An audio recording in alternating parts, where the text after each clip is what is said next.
कृष्ण कृष्ण पक्ष प्रदोष व्रत, शुक्ल शुक्ल पक्ष प्रदोष व्रत। प्रदोष व्रत को हम त्रयोदशी व्रत के नाम से भी जानते हैं। यह व्रत माता पार्वती और भगवान शिव को समर्पित है। पुराणों के अनुसार इस व्रत को करने से बेहतर स्वास्थ्य और लंबी आयु की प्राप्ति होती है। शास्त्रों के अनुसार प्रदोष व्रत एक साल में कई बार आता है। प्रायः यह व्रत महीने में 2 बार आता है। क्या है प्रदोष व्रत? प्रत्येक महीने की कृष्ण पक्ष और शुक्ल पक्ष को त्रयोदशी मनाते हैं। प्रत्येक पक्ष की त्रयोदशी के व्रत को प्रदोष व्रत कहा जाता है।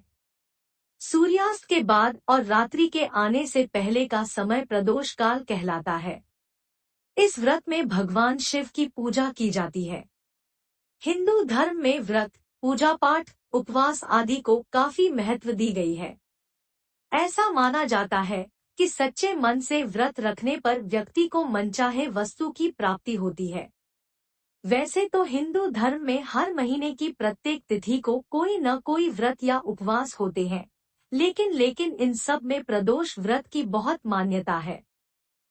शास्त्रों के अनुसार महीने की दोनों पक्षों की त्रयोदशी तिथि में शाम के समय को प्रदोष कहा गया है। ऐसी मान्यता है कि भगवान शिव प्रदोष के समय कैलाश पर्वत स्थित अपने रजत भवन में नृत्य करते हैं। इसी वजह से लोग शिव जी को प्रसन्न करने के लिए इस दिन प्रदोष व्रत रखते हैं।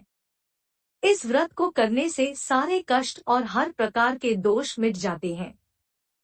कलयुग में प्रदोष व्रत को करना बहुत मंगलकारी होता है और शिव कृपा प्रदान करता है।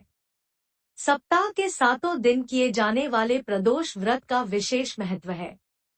प्रदोष को कई जगहों पर अलग अलग नामों द्वारा जाना जाता है।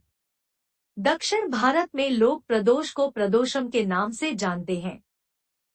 अलग अलग तरह के प्रदोष व्रत और उनसे मिलने वाले लाभ। प्रदोष व्रत का अलग अलग दिन के अनुसार अलग अलग महत्व है। ऐसा कहा जाता है कि जिस दिन यह व्रत आता है उसके अनुसार इसका नाम और इसके महत्व बदल जाते हैं। अलग अलग वार के अनुसार प्रदोष व्रत के निम्नलिखित लाभ प्राप्त होते हैं। जो उपासक रविवार को प्रदोष व्रत रखते हैं उनकी आयु में वृद्धि होती है, अच्छा स्वास्थ्य लाभ प्राप्त होता है। सोमवार के दिन के प्रदोष व्रत को सोमप्रदोषम या चंद्र प्रदोषम भी कहा जाता है और इसे मनोकामनाओं की पूर्ति करने के लिए किया जाता है। जो प्रदोष व्रत मंगलवार को रखे जाते हैं उनको भौम प्रदोषम कहा जाता है। इस दिन व्रत रखने से हर तरह के रोगों से मुक्ति मिलती है और स्वास्थ्य संबंधी समस्याएं नहीं होती। बुधवार के दिन इस व्रत को करने से हर तरह की कामना सिद्ध होती है। बृहस्पतिवार के दिन प्रदोष व्रत करने से शत्रुओं का नाश होता है। वो लोग जो शुक्रवार के दिन प्रदोष व्रत रखते हैं उनके जीवन में सौभाग्य की वृद्धि होती है और दाम्पत्य जीवन में सुख शांति आती है। शनिवार के दिन आने वाले प्रदोष व्रत को शनि प्रदोषम कहा जाता है और लोग इस दिन संतान प्राप्ति की चाह में यह व्रत करते हैं। अपनी इच्छाओं को ध्यान में रखकर प्रदोष व्रत करने से फल की प्राप्ति निश्चित ही होती है। प्रदोष व्रत का महत्व। प्रदोष व्रत को हिंदू धर्म में बहुत शुभ और महत्वपूर्ण माना जाता है। इस दिन पूरी निष्ठा से भगवान शिव की आराधना करने से जातक के सारे कष्ट दूर होते हैं और मृत्यु के बाद उसे मोक्ष की प्राप्ति होती है। पुराणों के अनुसार एक प्रदोष व्रत करने का फल 2 गायों के दान जितना होता है। इस व्रत के महत्व को वेदों के महाज्ञानी सूत जी ने गंगा नदी के तट पर शौनकादि ऋषियों को बताया था। उन्होंने कहा था कि कलयुग में जब अधर्म का बोलबाला रहेगा, लोग धर्म के रास्ते को छोड़ अन्याय की राह पर जा रहे होंगे, उस समय प्रदोष व्रत एक माध्यम बनेगा जिसके द्वारा वो शिव की आराधना कर अपने पापों का प्रायश्चित कर सकेगा और अपने सारे कष्टों को दूर कर सकेगा। सबसे पहले इस व्रत के महत्व के बारे में भगवान शिव ने माता सती को बताया था। उसके बाद सूत जी को इस व्रत के बारे में महर्षि वेदव्यास जी ने सुनाया। जिसके बाद सूत जी ने इस व्रत की महिमा के बारे में शौनकादि ऋषियों को बताया था। प्रदोष व्रत अन्य दूसरे व्रतों से अधिक शुभ और महत्वपूर्ण माना जाता है। मान्यता यह भी है, इस दिन भगवान शिव की पूजा करने से जीवन काल में किए गए सभी पापों का नाश होता है और मृत्यु के बाद मोक्ष की प्राप्ति होती है। पुराणों के अनुसार एक प्रदोष व्रत रखने का पुण्य 2 गाय दान करने जितना होता है। इस व्रत में व्रती को निर्जल रहकर व्रत रखना होता है। प्रातः काल स्नान करके भगवान शिव की बेल पत्र, गंगाजल, अक्षत, धूप, दीप सहित पूजा करें। संध्या काल में पुण्य स्नान करके इसी प्रकार से शिव जी की पूजा करना चाहिए। इस प्रकार प्रदोषम व्रत करने से व्रती को पुण्य मिलता है। प्रदोष व्रत की विधि। शाम का समय प्रदोष व्रत पूजन समय के लिए अच्छा माना जाता है, क्योंकि हिंदू पंचांग के अनुसार सभी शिव मंदिरों में शाम के समय प्रदोष मंत्र का जाप करते हैं। चलिए आपको बताते हैं प्रदोष व्रत के नियम और विधि। प्रदोष व्रत करने के लिए सबसे पहले आप त्रयोदशी के दिन सूर्योदय से पहले उठ जाएं। स्नान आदि करने के बाद आप साफ वस्त्र पहन लें। उसके बाद आप बेलपत्र, अक्षत, दीप, धूप, गंगाजल आदि से भगवान शिव की पूजा करें। इस व्रत में भोजन ग्रहण नहीं किया जाता है। पूरे दिन का उपवास रखने के बाद सूर्यास्त से कुछ देर पहले दोबारा स्नान कर ले और सफेद रंग का वस्त्र धारण करें। आप स्वच्छ जल या गंगा जल से पूजा स्थल को शुद्ध कर लें।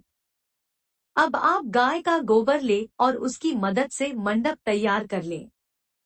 5 अलग अलग रंगों की मदद से आप मंडप में रंगोली बना लें। पूजा की सारी तैयारी करने के बाद आप उत्तर पूर्व दिशा में मुंह करके कुशा के आसन पर बैठ जाएं। भगवान शिव के मंत्र ओम नमः शिवाय का जाप करें और शिव को जल चढ़ाएं। धार्मिक दृष्टिकोण से आप जिस दिन भी प्रदोष व्रत रखना चाहते हो, उस वार के अंतर्गत आने वाली त्रयोदशी को चुने और उस वार के लिए निर्धारित कथा पढ़े और सुने। प्रदोष व्रत का उद्यापन। जो उपासक इस व्रत को 11 या फिर 26 त्रयोदशी तक रखते हैं, उन्हें इस व्रत का उद्यापन विधिवत तरीके से करना चाहिए।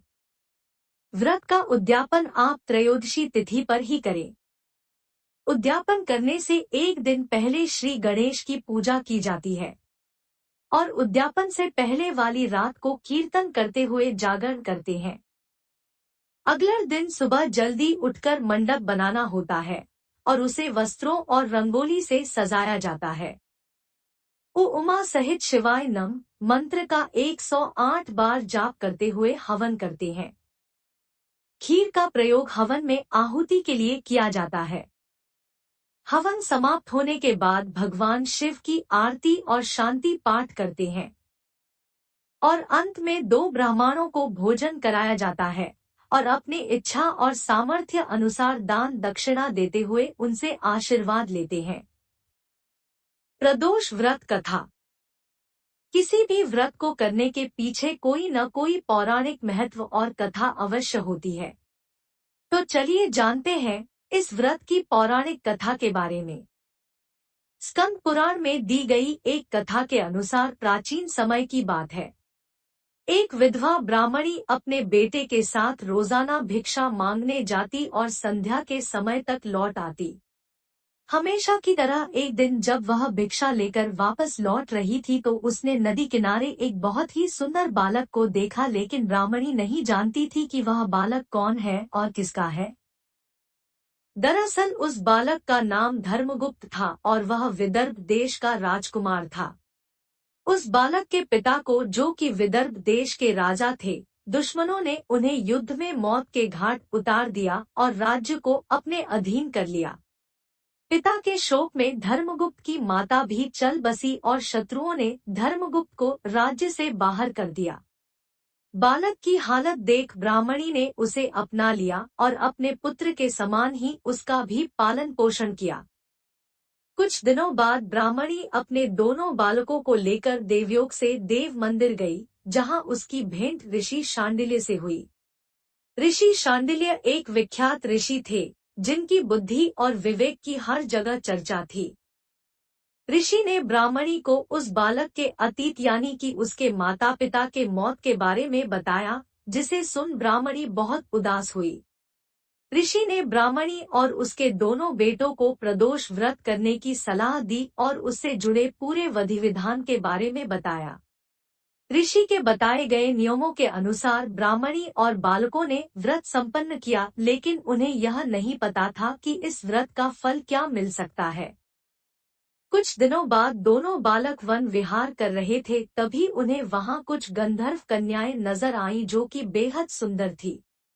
राजकुमार धर्मगुप्त अंशुमति नाम की एक गंधर्व कन्या की ओर आकर्षित हो गए। कुछ समय पश्चात राजकुमार और अंशुमति दोनों एक दूसरे को पसंद करने लगे और कन्या ने राजकुमार को विवाह हेतु अपने पिता गंधर्वराज से मिलने के लिए बुलाया।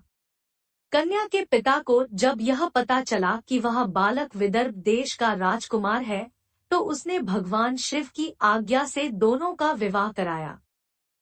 राजकुमार धर्मगुप्त की जिंदगी वापस बदलने लगी। उसने बहुत संघर्ष किया और दोबारा अपनी गंधर्व सेना को तैयार किया। राजकुमार ने विदर्भ देश पर वापस आधिपत्य प्राप्त कर लिया। कुछ समय बाद उसे यह मालूम हुआ कि बीते समय में जो कुछ भी उसे हासिल हुआ है, वह ब्राह्मणी और राजकुमार धर्मगुप्त के द्वारा किए गए प्रदोष व्रत का फल था। उसकी सच्ची आराधना से प्रसन्न होकर भगवान शिव ने उसे जीवन की हर परेशानी से लड़ने की शक्ति दी। उसी समय से हिंदू धर्म में यह मान्यता हो गई कि जो भी व्यक्ति प्रदोष व्रत के दिन शिव पूजा करेगा और एकाग्र होकर प्रदोष व्रत की कथा सुनेगा और पढ़ेगा, उसे 100 जन्मों तक कभी किसी परेशानी या फिर दरिद्रता का सामना नहीं करना पड़ेगा।